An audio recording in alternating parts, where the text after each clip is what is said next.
pessoa, em nome de Jesus, amém. Amém, pastor? Você pode ficar à vontade.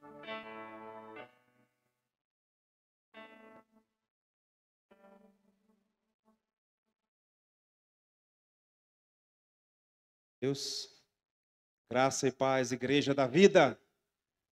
Pode sentar em nome de Jesus. Que alegria. Eu me sinto muito honrado, eu passei a semana toda falando isso. Quero agradecer de coração ao pastor Orlando, a pastora Camila, Leonardo, a Érica, Jefferson, os meninos que me convidaram para estar nessa conferência tão maravilhosa. Eu queria muito poder estar aqui desde o primeiro dia na quinta-feira, só que nosso pastor Gilson também não precisa da gente lá na obra. E na quinta nós tivemos na Assembleia de Deus, lá no Monte Castelo, na sede. E ontem chegamos aqui por volta de 2h. E quero agradecer a Deus pelo privilégio de estar aqui com vocês. Eu estou com a minha esposa, a pastora Fernanda, com a Lívia, que é a filhada da minha sogra, está ali o Ramon, que é um discípulo, líder de célula, ministro de louvor que me acompanha no ministério. E, queridos, essa conferência, ela tem tudo a ver com vocês. É impressionante como tudo que Deus faz tem um propósito e nada foge daquela linha, do raciocínio de Deus. Por que essa igreja linda tem o nome Igreja da Vida? A gente começa assim, porque a gente olha para o pastor Orlando e para a pastora Camila, eles têm cara de vida. Olha para o Leonardo, para a Lena, para o Jefferson, para vocês têm cara de vida, pessoal. Chega na igreja recebido com alegria, a gente vê um brilho no olhar, a gente sente a presença de Deus. Na hora do louvor, se dança, se pula, se grita, se aplaude. E isso é o quê? Vida. Tem outra explicação. Só que essa vida não é qualquer vida.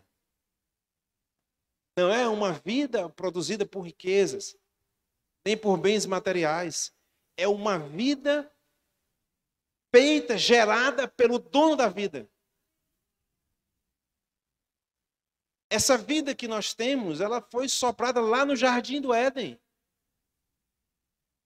A Bíblia diz que quando o Senhor soprou nas narinas do homem o fôlego de vida, ele passou a ser uma alma vivente. Queridos, e como nós estamos com a rede Esfera Jovem, essa rede maravilhosa,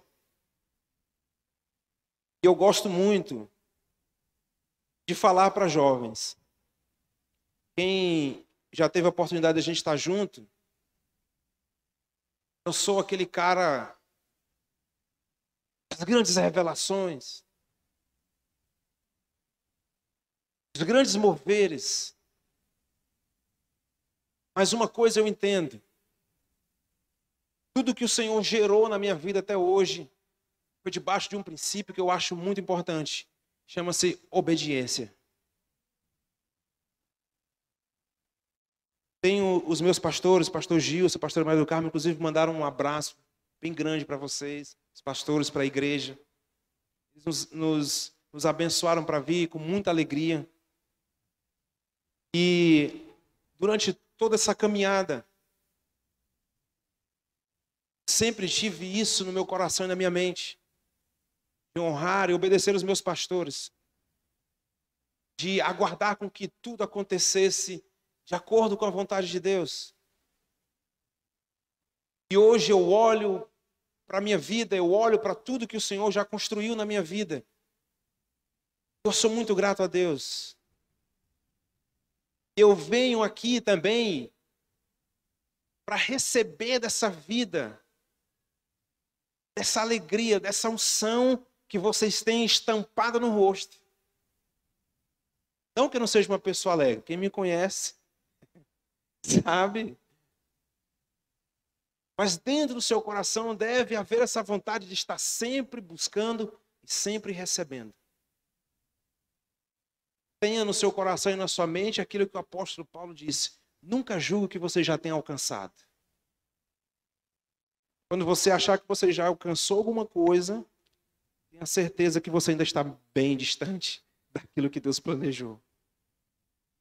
E eu queria falar nessa noite, vocês são a igreja da vida.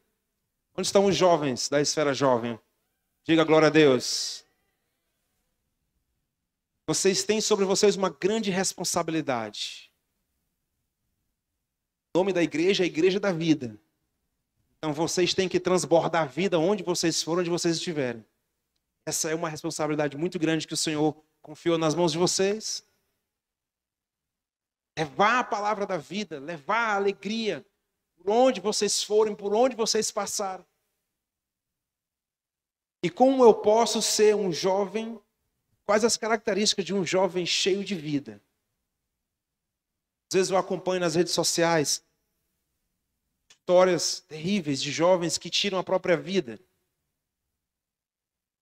Inclusive, a mídia não divulga muito, mas o número de suicídios, de casos de suicídio durante esse período pandêmico, pré, meso e pós-pandêmico, a gente não sabe o que vai acontecer daqui para frente.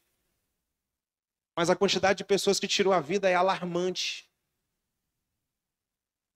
Por quê? Porque quando se perde a esperança, quando se perde o sentido, a alegria, a vida, quem não tem o Senhor na vida sofre muito. Embora viva momentâneas alegrias, mas tudo é passageiro. Agora, quando você tem a vida de Deus em você, podem vir as tempestades, podem vir os problemas, as tribulações, você permanecerá de pé, você permanecerá firme, porque Jesus está na sua vida. Quem é que não conhece João capítulo 3, versículo 16? Porque Deus amou o mundo de tal maneira que deu o seu Filho unigênito, para que todo aquele que nele crê não pereça, mas tenha a vida eterna. Você tem a vida eterna de Jesus. Queridos, ser um jovem cheio de vida é uma responsabilidade.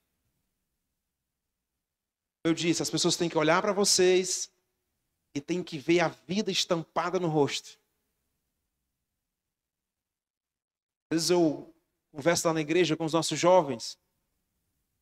Eles têm uma capacidade muito grande de poucas coisas fazer uma grande festa. Eu me lembro de um encontro, pastora Camila, que a gente fazia nas escolas, né? A senhora e o pastor Orlando acompanharam esse tempo. Hoje a gente tem uma galera mais nova, o pessoal quer ir para sítio com ar-condicionado, com Wi-Fi, com TV de LCD, né?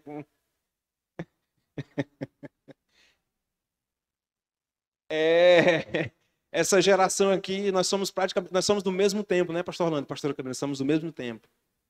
2000, 2001, por ali. Nosso tempo, os encontros eram nos sítios, que às vezes não tinha água, a gente passava 2, 3 dias sem tomar banho. Biscoito, creme caca, agora era aqueles que tem um salzinho em cima, né? Aquelas salsitozinhas, né? Agora não, querido. Rapaz, os encontros, o pessoal vai em ônibus de andar com sala de estar no meio do ônibus. Ainda fica reclamando com os pastores. Pastor, cadê o pastor? Tem uns que quando chega no sítio já perguntam, pastor, cadê o Wi-Fi? Eu disse, Wi-Fi? A gente vem para sítio exatamente para não ter Wi-Fi, meu filho. Nem que tivesse, eu ia mandar desligar. Queridos, uma das coisas que eu quero falar com vocês nessa noite, sobre ser um jovem cheio de vida, que nós estamos numa geração que nós não podemos correr um risco. O meu pastor pregou há uns dias atrás e isso mexeu muito comigo. Eu estava falando hoje com os meninos do louvor.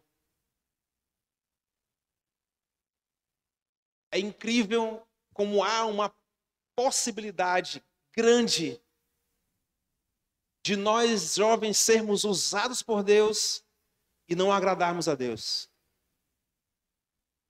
Esse negócio deu um nó na minha cabeça. E a gente acha que Deus só usa os perfeitos. Mas deixa eu te dizer uma coisa, sabia que Deus usa também os imperfeitos? E por um propósito. E quando eu entendi que Deus pode me usar sem se agradar de mim, ao invés de ter alegria no meu coração, eu confesso que eu fiquei com medo. Eu nunca tive tanto medo e tanto pavor na minha vida como eu tive nesse dia.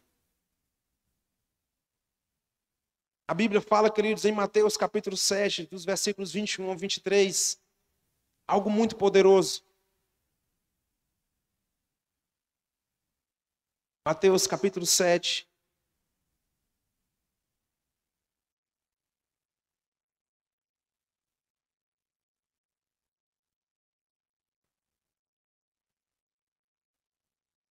Se os meninos vão colocar ali no Data Show.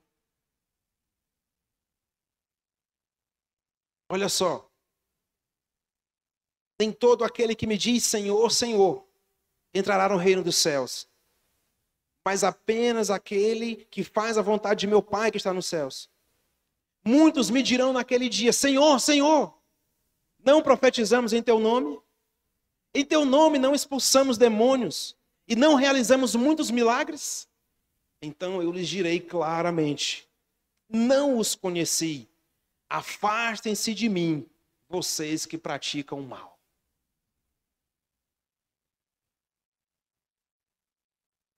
Quando eu li esse texto, quando o pastor Justo falou isso, passei dias sem dormir.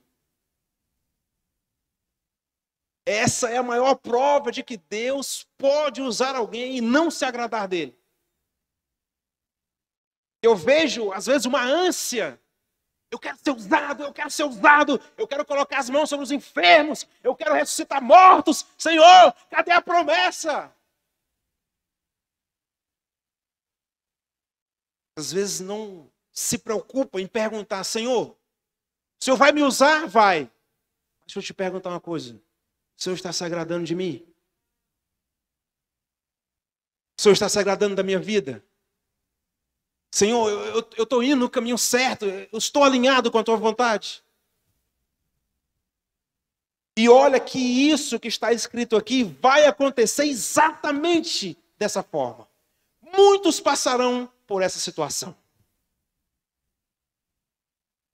Vão realizar milagres, prodígios. Vão pregar e as multidões vão cair. Vai assoprar no microfone e mortos vão ressuscitar. Sabe qual é o grande problema? Vão olhar ao Senhor Jesus face a face, mas não serão reconhecidos. Não serão reconhecidos.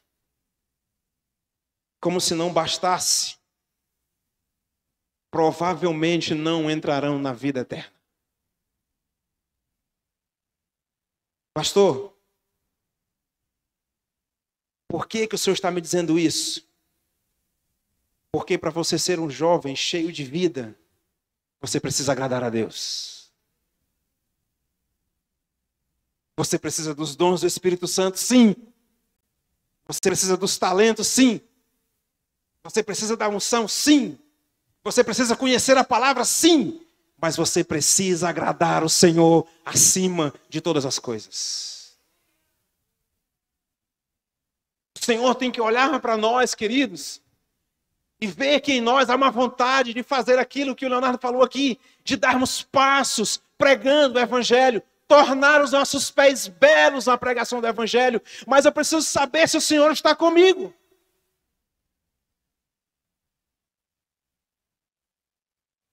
Preciso saber que o Senhor está comigo. Uma vez o Senhor me fez passar por uma experiência no começo do ministério. Quando eu comecei no louvor, comprei um violão. Na época custava uns R$300. E eu orava de joelhos e colocava minha cabeça em cima daquele violão. Ungia ele com óleo. Pastores, quando queriam ministrar, eu, pastor, ministro com meu violão. E um dia, o pastor Gilson falou uma coisa tremenda. Ele disse, olha, meu filho, Você querendo trilhar esse caminho. Guarde o seu coração.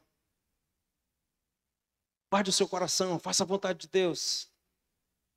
Busque o Senhor, busque a palavra. Eu lembro que um dia fui ministrar numa igreja, uma das nossas igrejas, num bairro chamado Santa Maria da Cogipe. Nós moramos lá na Zona Norte, lá no São Joaquim, é uma distância bem longa. E eu pedi uma moto emprestada de uma irmã da igreja para ir com meu irmão. Meu irmão que era também meu discípulo, Diego. E nós fomos, e ele levou o violão atrás, nas costas. Nós fomos ministrar o louvor. E quando cheguei lá, ministramos o louvor, uma caixa de som, um microfone. Mas eu fazia aquilo com tanta alegria, tanto amor no meu coração. Eu lembro que quando nós voltamos para casa, chegamos a uma certa altura onde tem uma rotatória que dá acesso a um outro bairro chamado Monte Verde. Começou uma chuva. Eu tive que parar a moto porque eu não conseguia pilotar. Eu não enxergava nada. Eu já era míope e não usava óculos. E eu me lembro que nós paramos e quando a chuva começou eu comecei a chorar. Mas não é porque eu estava preocupado comigo, nem com meu irmão. Eu estava preocupado com o meu violão. Tinha acabado de comprar. Meninos que são músicos sabem, uma capinha bem fininha, aquelas capas promocional. E se você disser assim para ela, chuva, ela molha sozinha. Aquelas de R$15. Porque todo o dinheiro eu comprei o violão e só sobrou R$15 e eu comprei a capa. Eu vinha na moto chorando, desesperado. E o Diego chorando comigo. Quando eu entro em casa, na porta, eu grito a mamãe, mãe, traz a toalha, mãe, traz a toalha. O Diego tentando tirar o violão e eu puxando o violão das costas dele. Quando eu consegui tirar aquele violão, eu abri a capa e antes de abrir eu já via na minha mente, está destruído. Isso é madeira, isso molha e essa madeira ela fica encharcada quando molha. Queridos, quando eu tirei o violão da capa, ele estava tão seco, que parece que eu estava tirando ele de dentro da caixa quando eu comprei. E olha,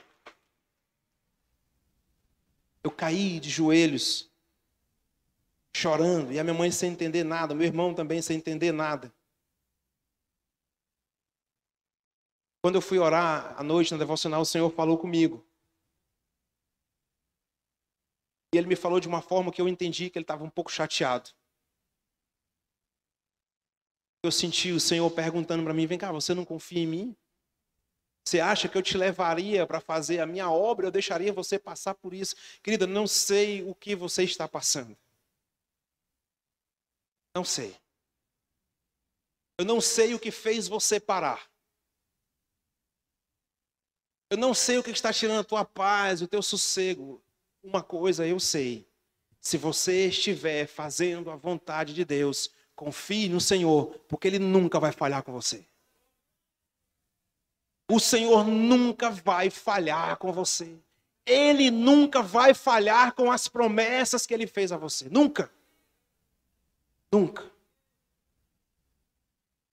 Jovens que são cheios de vida estão sempre dispostos a deixar tudo e seguir a Jesus. Abra comigo em Lucas, capítulo 5. Queridos, eu acho que eu não sei se o climatizador está ligado, mas se tiver, se alguém puder desligar ele para mim, por favor, eu fico muito agradecido. Não se preocupe não, que eu sou teresinense, sou piauiense da Gema, calor não me assusta.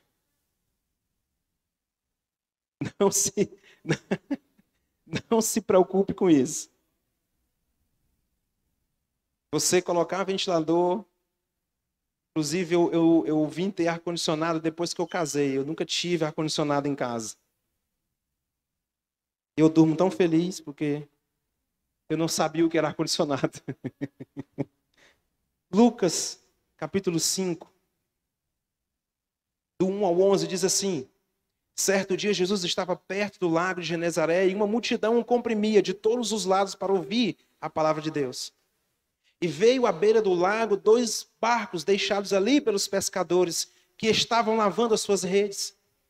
Entrou num dos barcos o que pertencia a Simão e pediu-lhe que o afastasse um pouco da praia. Então sentou-se e do barco ensinava o povo. Tendo acabado de falar, disse a Simão: vá para onde as águas estão mais fundas, e a todos lancem as redes para a pesca. Simão respondeu: mestre, esforçamo-nos a noite inteira e não pegamos nada. Mas porque és tu quem está dizendo isso, vou lançar as redes. Quando fizeram, pegaram tal quantidade de peixes que as redes começaram a rasgar-se. Então fizeram sinais aos seus companheiros do outro barco, para que viessem ajudá-los, e eles vieram e encheram ambos os barcos, ao ponto de começarem a afundar. Quando Simão Pedro viu isso, prostrou-se aos pés de Jesus e disse: afasta-te de mim, Senhor, porque sou um homem pecador. Pois ele e todos os seus companheiros estavam perplexos com a pesca que haviam feito, como também Tiago e João, os filhos de Zebedeu, sócios de Simão. Jesus disse a Simão: não tenha medo. De agora em diante, você será pescador de homens. E eles então arrastaram seus barcos para a praia, deixaram tudo e o seguiram.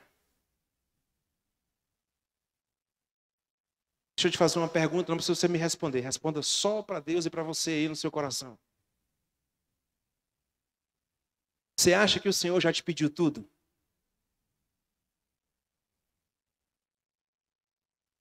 Se hoje o Senhor te pedisse tudo, qual seria a sua resposta? Se hoje o Senhor pedisse tudo que você tem, tudo que você construiu, tudo que você fez, tudo que o Senhor fez através de vocês, ele chegasse hoje e dissesse assim: olha, traga tudo a mim. Qual seria a sua resposta? Como você responderia esse chamado? Como você reagiria diante de Deus? Será que nós faríamos como aquele que foi chamado e disse: Senhor, eu preciso sepultar o meu pai?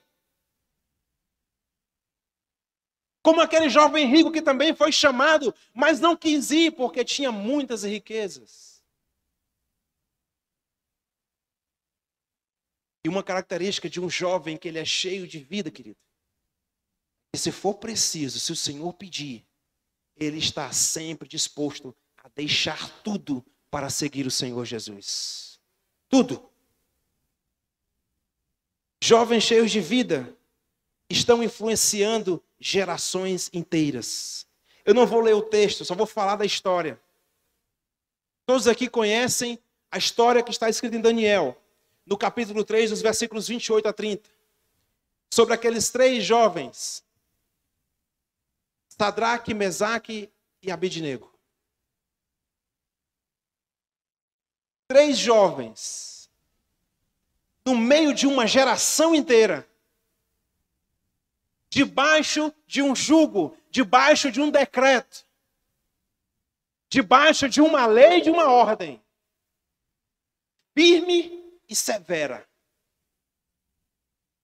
O rei Nabucodonosor manda construir uma estátua de ouro, em homenagem a um dos seus deuses.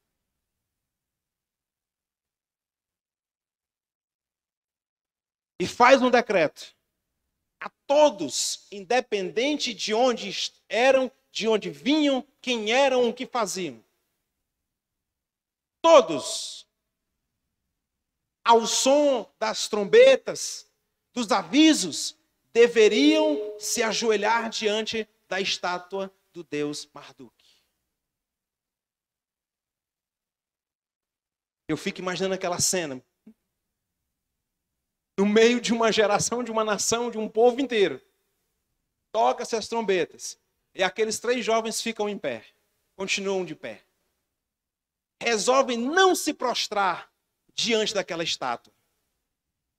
Queridos, olha que nós ainda não estamos debaixo de um decreto como esse. E muitos pastores já se ajoelharam diante de outros deuses. Já desistiram de lutar. Já abriram mão de chamado. Já abriram mão da célula. Já abriram mão do ministério. Já abriram mão de tudo.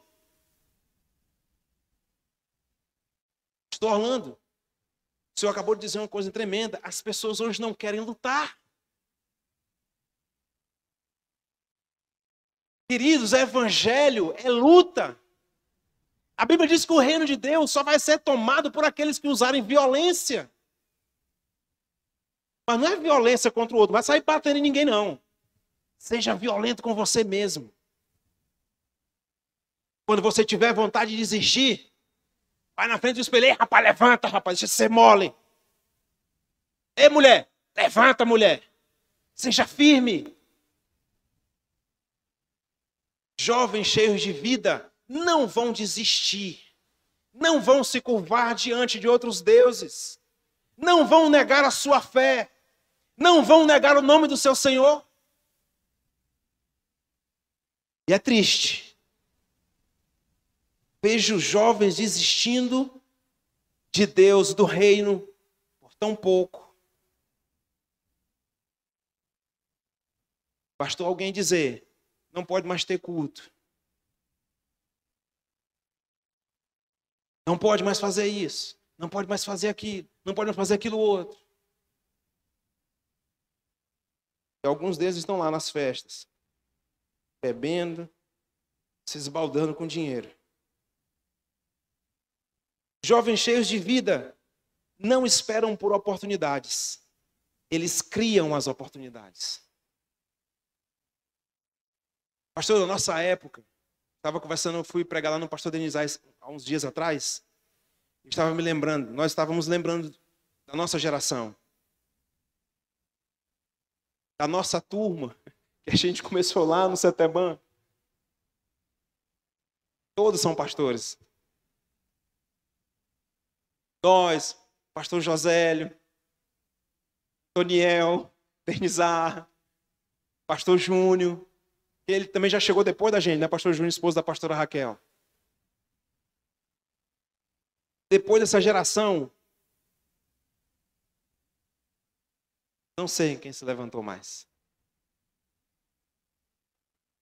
Estou falando isso aqui para te desafiar. E aí, às vezes deixamos de fazer as coisas na igreja, porque estamos esperando os pastores nos chamar. Ah, eu só vou fazer se o pastor me chamar. Queridos, eu nunca fui assim. Eu sempre fui de criar as oportunidades. Sabe que coisa tremenda? Também não vou ler aqui para não tomar muito tempo. Mas em João, no capítulo 6, o versículo 1 ao 9, todos aqui lembram da primeira multiplicação de pães e peixes. Estava lá aquela multidão. E os 12 começaram a falar entre si, rapaz, como é que a gente vai fazer? Senhor Jesus, olha, eu acho melhor o Senhor mandar esse povo para casa, para eles se alimentar depois. Eles voltam, o Senhor continua a pregação, mas não tem comida para ninguém.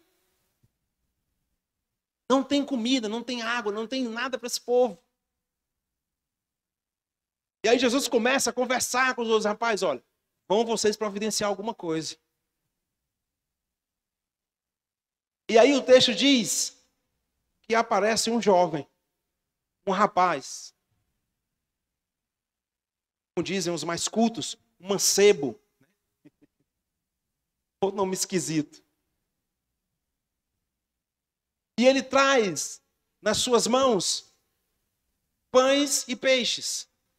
5 pães e 2 peixes. Sem dúvida alguma, ele estava perto dos 12 quando ele viu aquele alvoroço. Os caras estavam procurando comida.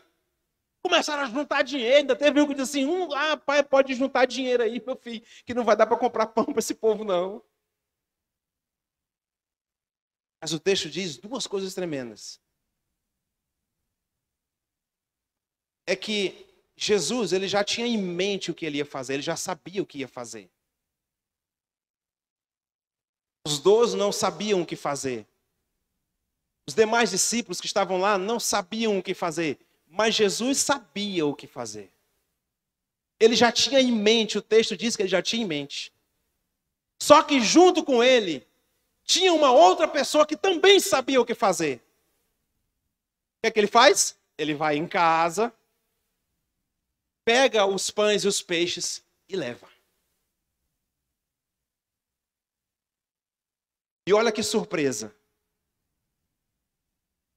Onde estavam aqueles caras que estavam do lado do mestre o tempo todo? Aqueles que dormiam e acordavam com Jesus, aqueles que diziam que morreriam por causa de Jesus. Aqueles que diziam que não abandonariam Jesus.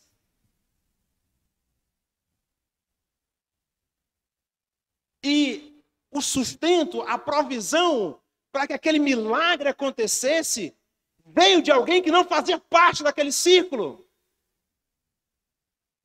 Já tem gente que diz assim, o pastor tem panelinha na igreja. Meu filho, se Jesus estiver com você, não tenha medo de nada.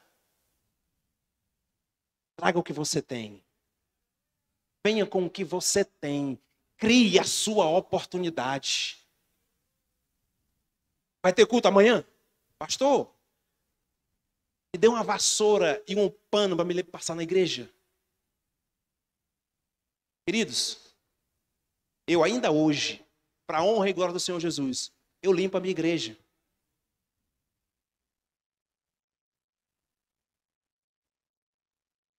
Até hoje. Eu conheço esse casal, eu sei como foi que eles chegaram aqui. A maioria de vocês aqui não sabe, mas eu sei. E lá na Bereana, as escolas que digam para nós nos encontros. Sabe por quê que eles estão colhendo hoje? Porque eles plantaram. Eles estão aqui porque eles não ficaram esperando ninguém chamar, não. Eles criaram as oportunidades. Eles estavam sempre disponíveis, sempre se colocando à disposição dos pastores, do reino, da igreja. Verinaldo gosta de pregar. Deus não chama desocupados. Essa é uma grande verdade. Se você fica aí, acabrunhadozinho na cadeira, esperando alguém te chamar, eu sei que você tem vontade, sim, eu sei. Mas se você ficar esperando alguém te chamar, os pastores te chamar, você vai continuar aí. Um jovem cheio de vida, querido. Onde ele chega, ele está fazendo as coisas. Ele não para, dia e noite, estuda, trabalha. Uma vez um jovem chegou para mim e disse assim, pastor, eu quero entregar a célula. Eu disse, por quê, meu filho? Porque agora eu estou trabalhando, estudando. Glória a Deus. Que bênção. Aí surgiu o que aí? Um advogado, um médico, o que é? Não, pastor, eu vou fazer isso. Mas, pastor, eu quero entregar. Quero entregar. E quando eu terminar, se eu tiver oportunidade, eu volto. Eu fiquei, meu Deus, não acredito que eu estou ouvindo isso. E Neemias. Conta o texto, queridos, que ele e o povo trabalhavam dia e à noite, estavam lá na construção do muro. Seguravam uma colher de pedreiro na mão e uma espada na outra. Passavam dias sem tomar banho, sem trocar de roupa. Você pode ser médico, ser advogado, ser o que você quiser. E o Senhor quer que você seja. Mas você não precisa abandonar aquilo que Ele já colocou nas suas mãos. Você não pode olhar para trás estando com esse arado nas mãos. E finalizando. Jovens cheios de vida são herdeiros de uma fé genuína. Eu quero que você abra comigo o último texto, 2 Timóteo. Eu amo esse texto.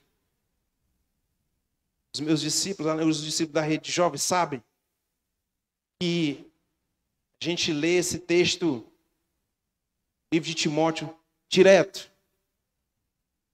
2 Timóteo, capítulo 1.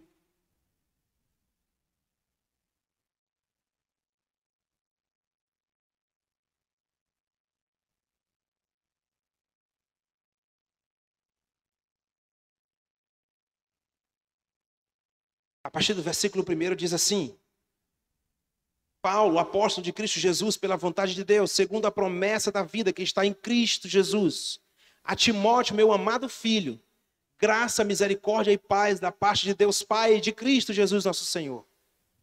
Dou graças a Deus a quem sirvo com a consciência limpa, como serviram os meus antepassados. Ao lembrar-me constantemente de você, noite e dia em minhas orações, lembro-me também das suas lágrimas e desejo muito vê-lo, para que a minha alegria seja completa. Olha o 5. Recordo-me da sua fé não fingida, que habitou primeiro em sua avó Loide e em sua mãe Eunice, e estou convencido de que também habita em você. Por essa razão, torno a lembrá-lo de que mantenha viva a chama do dom de Deus, que está em você, mediante a imposição das minhas mãos. Pois Deus não nos deu o espírito de covardia, mas de poder, de amor e de equilíbrio. Portanto, não se envergonhe de testemunhar do Senhor, nem de mim, que sou prisioneiro dele. Mas suporte comigo os meus sofrimentos pelo Evangelho, segundo o poder de Deus, que nos salvou e nos chamou com uma santa vocação. Não em virtude das nossas obras, mas por causa da sua própria determinação e graça. E essa graça nos foi dada em Cristo Jesus, desde os tempos eternos, sendo agora revelada pela manifestação do nosso Salvador, Cristo Jesus. Ele tornou inoperante a morte e trouxe à luz a vida e a imortalidade por meio do Evangelho. E desse Evangelho, eu fui constituído pregador, apóstolo e mestre. Por essa causa eu também sofro, mas não me envergonho, porque sei em quem tenho crido e estou bem certo de que Ele é poderoso para guardar o que lhe confiei até aquele dia. E ele termina dizendo: retenha com fé e amor em Cristo Jesus o modelo da sã doutrina que você ouviu de mim. Quanto ao que lhe foi confiado, guarde-o por meio do Espírito Santo que habita em nós. Olha só que coisa tremenda. Paulo não exalta outra qualidade. Ensina. Ele orienta. Mas aquele jovem tem nele uma qualidade que é clara e evidente. E quando se olha para ele, vê imediatamente aquilo. Não é a beleza, não é a instrução, é uma herança familiar. E o próprio Paulo disse, porque ele conhecia a família desse jovem. Primeiro habitou na sua avó, a sua mãe era da mesma forma, e eu estou convencido, Timóteo, eu tenho certeza que ela também habita em você. E sabe o que é, Timóteo? Uma fé verdadeira.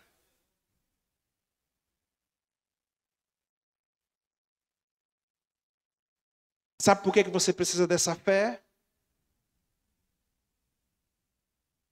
Porque para você fazer parte da igreja da vida, que respira a vida, que vive a vida, que deixa com que a vida flua através de si, que é um outro texto maravilhoso da palavra do Senhor. O Senhor disse: olha, aquele que crê em mim, do seu interior, fluirão rios de água viva.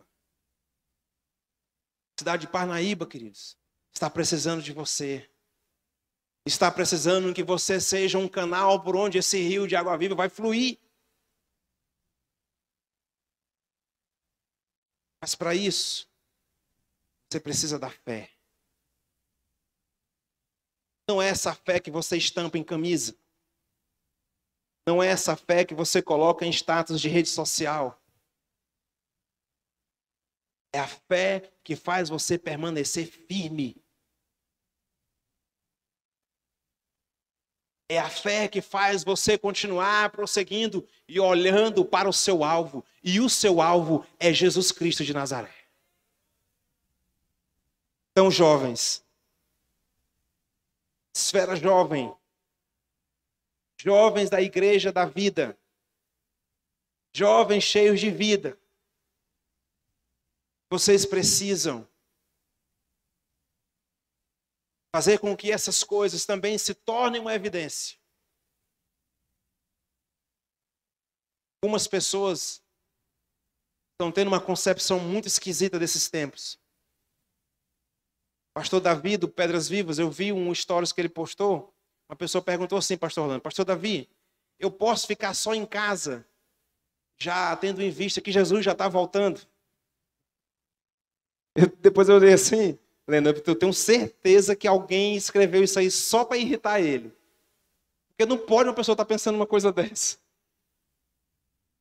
Mas o cara está dizendo assim, não, eu posso ir só para a igreja, ficar lá no meu lugarzinho, quietinho, só lendo a minha Bíblia, quando terminar o culto eu me levanto, vou para casa. Quando Jesus voltar, eu vou levantar as minhas mãos e eu vou subir.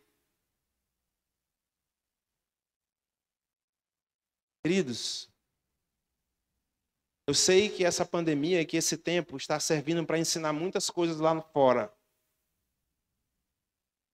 Mas eu quero dizer uma coisa para você. Se você analisar bem, você está servindo para ensinar mais coisas para nós que estamos aqui dentro do que para quem está lá fora. Eu quero te perguntar nessa noite, o que é que você tem feito? Quero convidar você a ficar de pé. Eu quero orar por você. Quero que isso fique gravado na sua mente. Gravado no seu coração. Você precisa estar disposto. Nós ouvimos e conhecemos testemunhos de jovens, pastores, líderes. E um dia o Senhor chegou para eles e pediu, olha, me dê tudo que você tem, você vai vir e vai me seguir. É incrível como nós gostamos de pregar sobre isso, mas não sabemos como faríamos se essa situação chegasse para nós. É incrível como falamos muito sobre isso. Falamos isso para os outros. Mas será que se o Senhor chegasse hoje e te pedisse tudo para que você vivesse só para o reino, será que você faria? Não fique esperando, queridos. Oportunidade. Crie a sua oportunidade. Eu falo isso para você não é só com relação ao reino. Eu falo isso para você com relação a tudo na sua vida. Já falei isso para ele pessoalmente. Pastor Orlando é um exemplo a ser seguido. Em todos os aspectos. Nunca usou a sua profissão, o seu trabalho para não fazer o reino. Quantas vezes, pastor, o senhor não teve que abrir mão das reuniões de 12 com o nosso pastor Luiz Gonzaga, porque você tinha que dar aula, porque você tinha que estudar, tinha que preparar material para os alunos. Pessoas que não faziam nem metade do que o senhor fazia, abriram mão do ministério.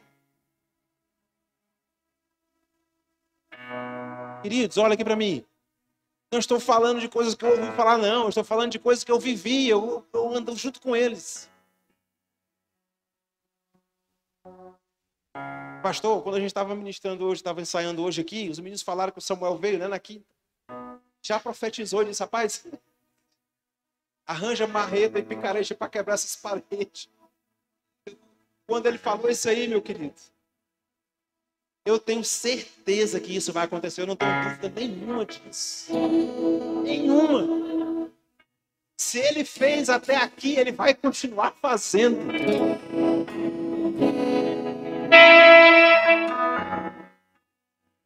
Olha, não vou pôr as minhas mãos sobre você para você sair daqui pulando, babando, se tremendo, falando em língua, vendo anjo, vendo fogo, não. De jeito nenhum.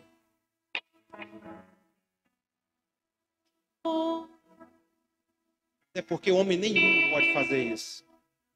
Só o Espírito de Deus. Ele usa o vaso? Usa. Se ele quiser, ele usa. Mas o meu desejo é que aconteça com vocês o que aconteceu comigo. Às vezes eu ia para a igreja, recebia uma palavra e eu não chorava, não dizia nada. Mas aquela palavra ficava martelando no meu coração dia e noite, dia e noite. Júnior, muda. Larga o pecado. Larga a carne. Sai do mundo, meu irmão. Se volte para mim. Faça a minha obra. E muitos que só pulavam, só gritavam, só esperneavam, nem estão mais na igreja. Muitos. Sabe por quê? Porque não existe evangelho se ele te sacudir e não te transformar. Evangelho de verdade, sacode, sacode. Levanta, levanta, faz pular, faz. Mas acima de tudo, evangelho te transforma. Ele muda a sua vida. Ele muda o seu caráter. Ele muda quem você é.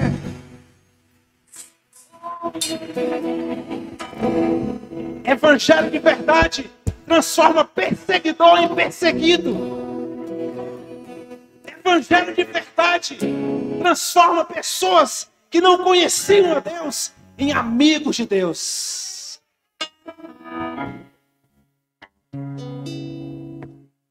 Você deve buscar? Sim.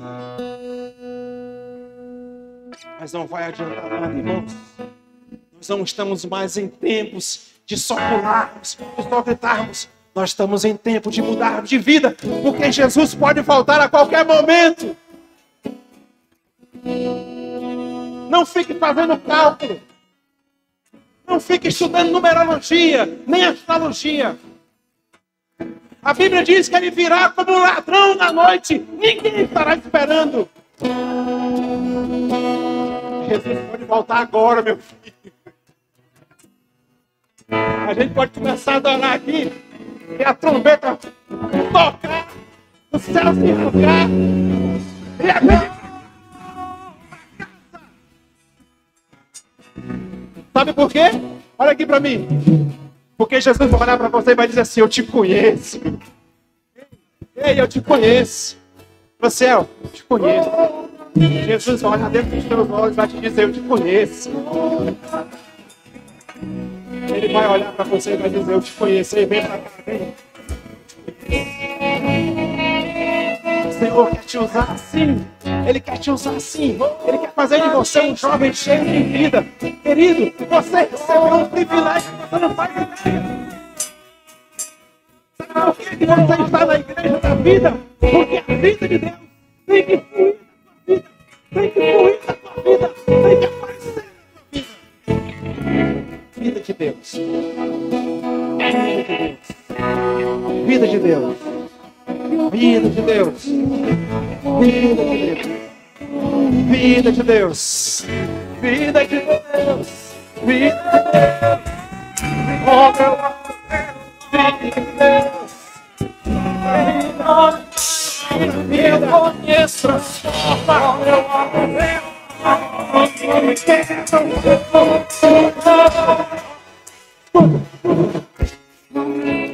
Mas eu vim para a Assembleia de Deus, o pastor pregando. Ele disse uma coisa tão tremenda. Ele disse assim: Deus não gosta de remendo.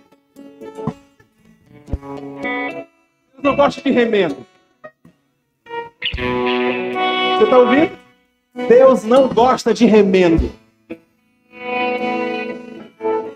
Não pode colocar vinho novo em odres velho. Não pode colocar pano novo, remendo novo em pano velho. E vaso quebrado, vaso rachado, não dá para remendar. Mas não para o Senhor, que é a perfeição.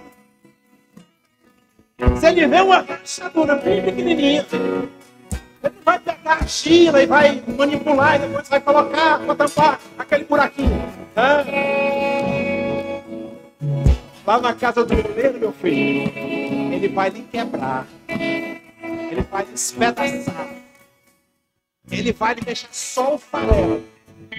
Depois ele vai te pegar, vai te peneirar, água em você, vai começar a passar e vai fazer um vaso novo para que a glória dele venha sobre a tua vida.